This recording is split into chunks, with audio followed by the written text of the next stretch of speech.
Cancer സ്ഥിരീകരിച്ചതോടെ social മീഡിയയിൽ ഏറ്റവും കൂടുതൽ ചർച്ചയാക്കപ്പെടുന്ന വ്യക്തിയാണ് രേണുസുതി.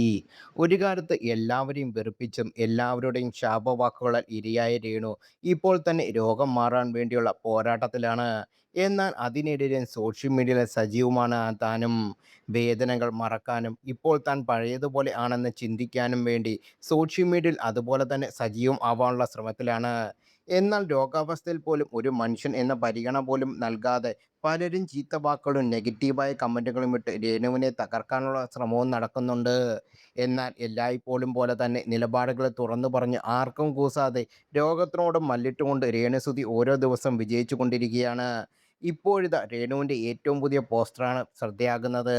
രേണുവിൻ്റെ ഭർത്താവ് അന്തരിച്ച കലാകാരനായ സുധി തൻ്റെ മകനെ എടുത്തുകൊണ്ട് നിൽക്കുന്ന ഒരു ഫോട്ടോയാണ് സോഷ്യൽ മീഡിയയിൽ രേണു പങ്കിട്ടിരിക്കുന്നത്. എൻ്റെ മോനാണ് റിതപ്പൻ്റെ മോൻ്റെ ആവശ്യം അമ്മയ്ക്ക് മാത്രമായിരിക്കും. എൻ്റെ മരണം വരെ എൻ്റെ ഋതപ്പനെ ആർക്കും വിട്ടുകൊടുക്കില്ല. അവൻ എൻ്റേത് മാത്രമായിരിക്കും. എൻ്റെ മരണം വരെ. അവൻ്റെ പേരിൽ ആരും റീച്ച് ഉണ്ടാക്കാനോ സെൻറ്റിമെൻ്റൽ ഗെയിം വർക്കൗട്ട് ചെയ്യാനോ ഇങ്ങോട്ട് വരില്ല. തരില്ല എൻ്റെ മോനെ എന്ന് സോഷ്യൽ മീഡിയയിൽ കുറിച്ചു. എന്നാൽ ഇത് ആർക്കുള്ള മറുപടിയാണെന്ന് സോഷ്യൽ മീഡിയ അന്വേഷിച്ചു കൊണ്ടിരിക്കുകയാണ്. കിച്ചുവിനെതിരെയാണ് പോസ്റ്റ് എന്നാണ് ഒരു പറ്റം ആളുകളുടെ അനുമാനം. ദിവസങ്ങൾക്ക് മുമ്പാണ് രേണുസുധിയെ കാണാൻ വേണ്ടി കിച്ചു എന്ന രാഹുൽ ദാസ് അവിടെ എത്തിയത്. പിന്നാലെ കുഞ്ഞ് നീയപ്പനോടൊപ്പമുള്ള ചിത്രങ്ങളും സോഷ്യൽ മീഡിയയിൽ പങ്കുവച്ചു. ഇതായിരിക്കും ഉദ്ദേശിച്ചതെന്ന് ചിലർ അഭിപ്രായപ്പെടുന്നു.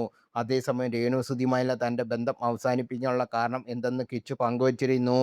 സബ്സ്ക്രിപ്ഷൻ തുടങ്ങിയ ശേഷമാണ് രേണു പങ്കുവച്ച ചില വീഡിയോകളാണ് തന്നെ അവർക്ക് മടുപ്പിച്ചു പോയതെന്ന് കിച്ചു അഭിപ്രായപ്പെട്ടു. ആവശ്യത്തിന് പ്രശസ്തിയും പണം ഉണ്ടായിരുന്നിട്ടും പിന്നെ എന്തിനു വേണ്ടിയാണ് സബ്സ്ക്രിപ്ഷൻ ചാനൽ ഇത്തരത്തിലുള്ള പോസ്റ്റുകൾ പങ്കുവെക്കുന്നതെന്ന് അമ്മയോട് താൻ ചോദിച്ചു എന്ന്. അതിന് 2-3 ലക്ഷത്തോളം രൂപ വരുമാനമായി ലഭിച്ചു എന്നാണ് അമ്മ മറുപടി പറഞ്ഞു.